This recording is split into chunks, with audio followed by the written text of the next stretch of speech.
Is Arc Ultra truly a little miracle? Should you upgrade if you already own the Arc? And do you really need the new Sub 4 with 4 generations looking almost identical to the older one? What's actually different? In this review I tested all these configurations plus a comparisons with the previous generation. I will skip a little bit on Sonos ecosystems to not make this video 30-minute longs and just speak about relevant things, focusing instead on my user impressions, key measurements for my audiophiles viewers, and detailed sound quality in both stereo and home theater. Just the insight you are here for, right? So let's do it.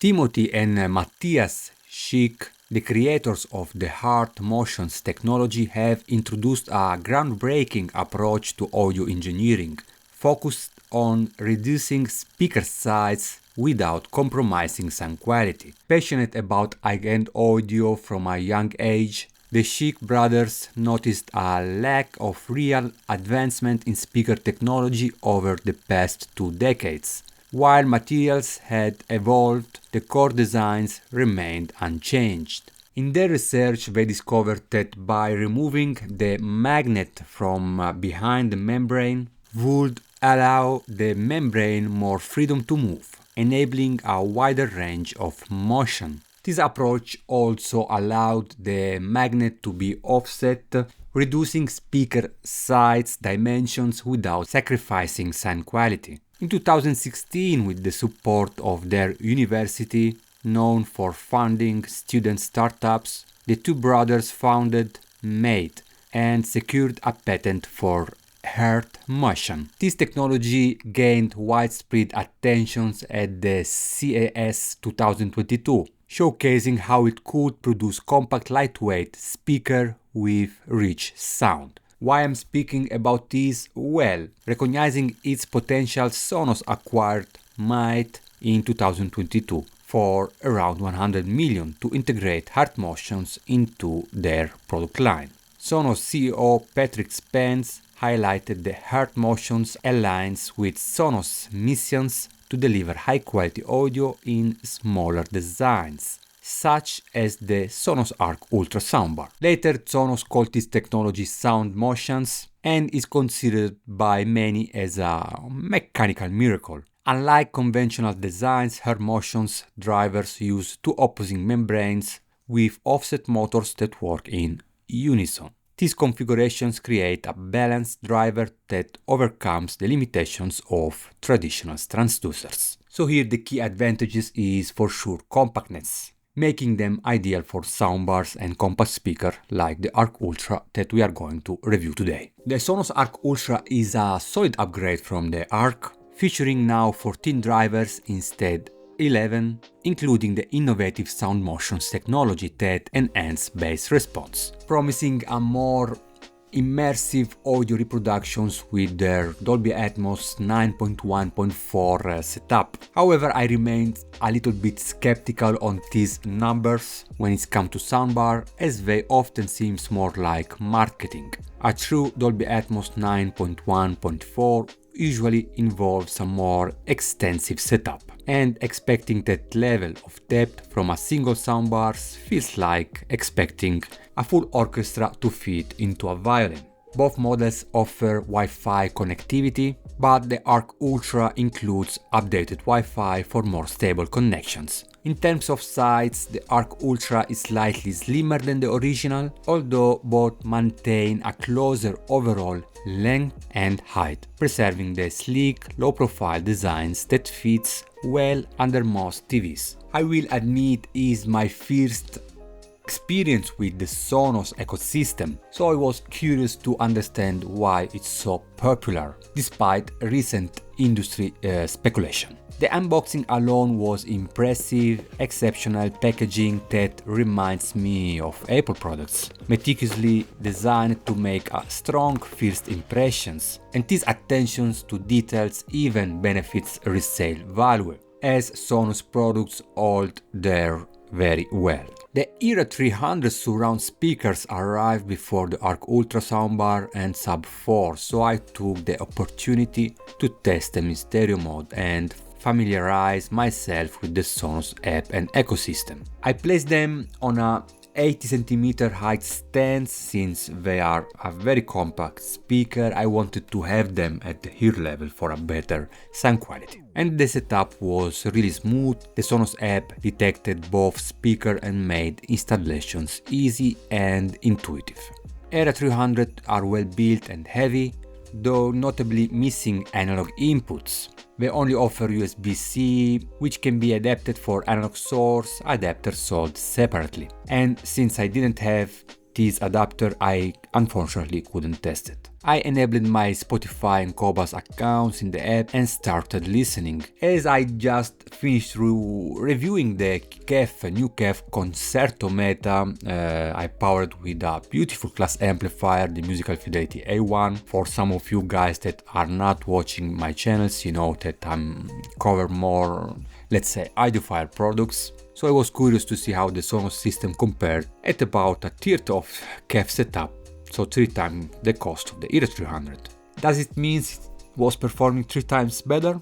I'd say yes, hands down, but I will avoid this type of comparison. For a wireless speaker, the Era 300 does have impressive bass weight, mids are average, and the highs can feel a bit thin. I know some of you might expect more, but if you are looking for real sounds in stereo, well, this might be the right channels for you. No blame on Sonos here, but if you are seeking a wireless speaker for pure stereo listening, there are better options out there. That said, when I moved the Era 300 to the surround setup, they exceed my expectations. While I'm not generally a big fan of wireless surround speaker, my last experience with wireless surround was with the older, what was the name, Samsung Q990 if I'm not wrong. I think the new one is 995, and its Atmos was practically not existent compared to the Era 300 that has a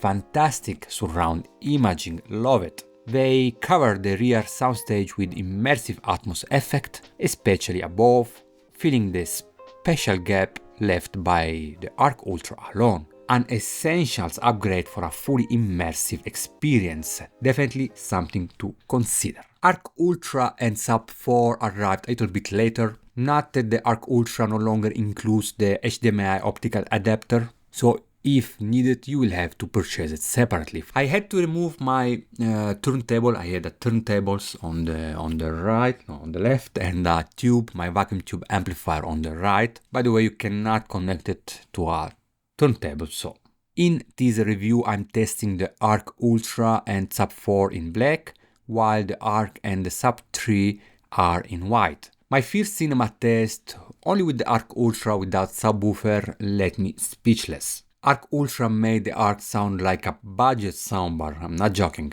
It's capable of producing deeper bass, better dynamics, and clearer dialogues. To get deeper in this analysis, I conduct some measures with Rumeku Wizard and Umic One. So if you are not on this technical side, feel free to skip to the next section. So sound quality, subjectivity, sound quality. The first chart shows a frequency response comparisons with the Arc in red and the new Arc Ultra in black. Starting at the low end, the Ultra shows impressive extensions, reaching down to 30 Hz, while the Arc drops off at 50 Hz. Achieving this level of bass performance in such a slim soundbar is truly impressive. Sonos team, well done. In the higher range, the older Arc has a more linear response, whereas the Arc Ultra has a slight roll-off, giving it a more natural, less fatiguing sound profile.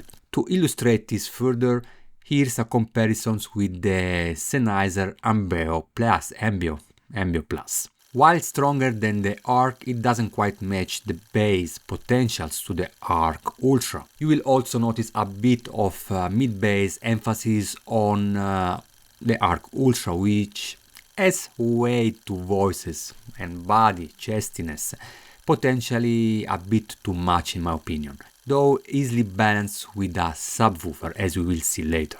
Ultra shown a very similar distortions level, even if the Arc Ultra presented more bass and power in the bottom end. So the Arc Ultra on its own is truly impressive. For such a slim soundbar, I never experienced something performing in this way. There were multiple times I actually got up to check if the subwoofer were off, so really crazy. Moving to subwoofer comparisons, the Sonos Sub 3 was launched in 2020 for $700, while the Sub 4 is now priced at $800, so $100 increase. Key differences? Not many, which initially made me consider skipping the Sub 3 for a side-by-side comparison. However, I ended up getting both for testing. Sub 4 is a little bit lighter, and you will notice it when you move it, 11.8 kg down from 13.5 kg, and has a matte finish in black or white, replacing the high gloss that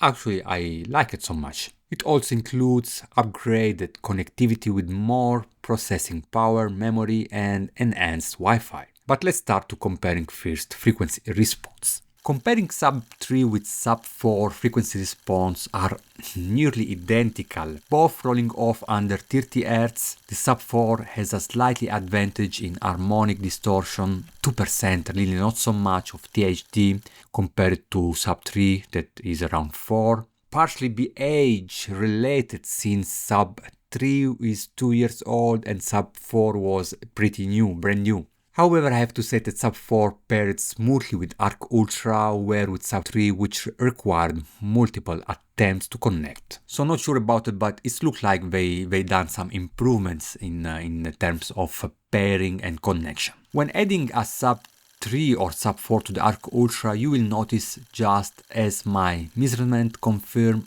reductions in the mid-bass, but also more definition, especially on dialogues and vocals. So if it seems to you that there is less bass when the subwoofer is activated, it's normal, don't worry about it. The subwoofer's job is to cleanse up the mid-bass and in the same time enhance infrasonics range, bringing depth to explosions and ambience effects. So don't worry about it if you feel less mid-bass when the subwoofer is on. I started my test with a movie on Netflix called Don't Move, and without focusing on the quality of this movie, as is not the point here on this channel, I focus on the Dolby Atmos audio that in my opinion for a streaming platform is excellent. By the way, do not forget to set up your TV on pass-through and not PCM to enable the Dolby Atmos.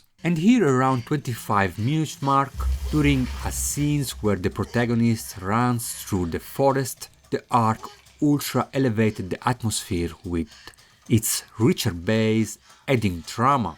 Sound effects like animals in the forest, the ticking of the clock, were exceptionally clear and stretched expansively across the front soundstage compared to Arc. However, a true immersion and that last in the forest experience only came when the Hero 300s were added as surround speaker, providing a full and more enveloping sound. Switching to Apple TV for my next test, I choose Wolves, featuring Brad Pitt and George Clooney, which I previously watched on my reference Dolby Atmos setup. If you are watching my channels, you know that I'm using a Marantz Cinema 40 as AVR receiver with an external multi-channels amplifier, musical fidelity, 2 per listens D12S as subwoofer that only one costed something around $4,000, and a full Sonetto line Dolby Atmos setup, so 5.2.4.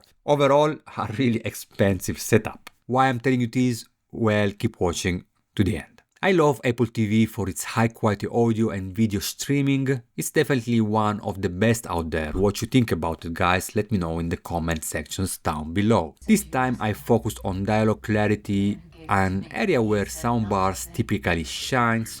And for not native English speakers like me, dialogues are really important. And I have to say that on the Arc, dialogue often felt cluttered, with words blending together, making them really challenging for me to follow. The Arc Ultra, however, delivered dialogue with improved clarity, density and flow, almost as it were speaking directly to you. All words projected with a tactile natural presence are really major upgrade, so it's not all about bass, also the mid-range is much better. However, I noticed a slight bit, just a little bit touch of sibilance on the Arc Ultra. Not really overly bright, it's not bright, but S sounds are a bit pronounced. In summary, the Arc Ultra excels at immersions and dialogue precisions, even combined with a streaming source. Switching to a physical media Blu-ray, I revisited a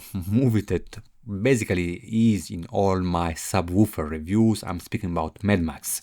Great sound quality. A true audio masterpiece. Aware of Arc Ultra's superior dialogue performance, I focused on bass comparisons with and without subwoofer. In the opening scenes, the engine roar is barely noticeable on the Arc alone, but the Arc Ultra surprises even without a sub, delivering impactful low end. Test comparisons between 3 and sub 3 and 4 reveal minimal sonic differences, with both performing pretty similarly. However, Era 300's surround speaker elevates the Atmos experience with impressive overhead effects. Interestingly, even without Era 300, Arc Ultra achieve a realistic effect, shifting the sound of passing vehicles from behind to the TV screen, largely due to his enhanced dynamic and bass performance compared to Arc. For musical Blu-ray, I selected two masterpieces like Hans Zimmer live in Prague and John Williams live in Vienna. However, I did a top 10 music Blu-ray, concert Blu-ray. It's my favorites. I will let the video in descriptions. Take a look, it's really interesting. Both with excellent Atmos quality. In John Williams' Arc Ultra's bass drum is powerful, fast and dynamic even without a subwoofer, unlike Arc where the subs feel essential. Not only does Arc Ultra improves on bass but also offers smoother orchestra details, making it worth upgrade for music lovers. In Joe Williams' live in Vienna I found triangle and cymbals a little bit bright, but it can be adjusted by enabling true play corrections, compatible only with iOS devices, not Android, so keep that in mind if you plan to fine-tune your setup for a more balanced audio experience. Strangely, with Hans Zimmer live in Prague, difference between sub 3 and 4 become more evident. Subwoofer reveals subtle variances, especially in the drum's transient speed. By the way, wireless setup shows limitations when compared to wired subs. Sub 4 response feels more immediate, however, psychoacoustic or age of the subwoofer, so the sub 4 was newer, right, could affect this perception. A final comparison stats between sub 3 and 4 with Oppenheimer on Blu-ray, particularly during the Trinity test scene, highlighted the limitations of a small subwoofer like the Sonos at high volumes. While I could hear the blast, well, feel it is a different matter, and I noticed because I have two Perlisten D12S here that are monster in delivering this, so only a larger sub could achieve that level of impact. I thought that pairing two subs might help, but after multiple attempts to connect both the sub 3 and 4 to Arc Ultra, I gave up, as the sub 3 repeatedly failed to sync despite resets. I don't doubt it's possible, but expect a bit of patience to get it working properly.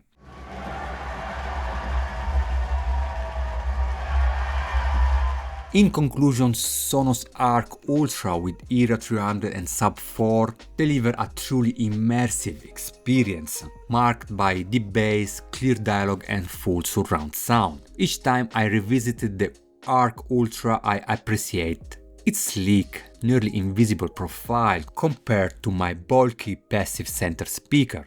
While the Sonos app is features rich, it could benefit in my opinion from a more intuitive layout, especially in settings. Though occasionally slow to change tracks in Spotify or other platform streaming like 2-3 seconds, it remains largely stable. For those upgrading from the original Arc Ultra offers a substantial upgrade in terms of bass, clarity, details, regardless of whether it's paired with a subwoofer.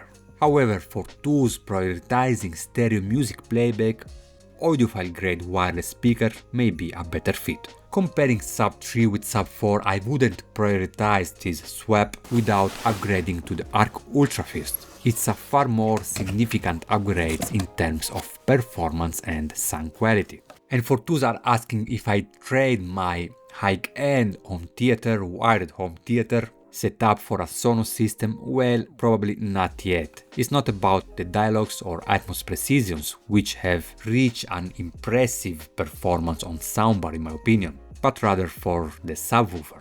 A Sonos sub that could truly deliver infrasonic depth and power would be a game changer.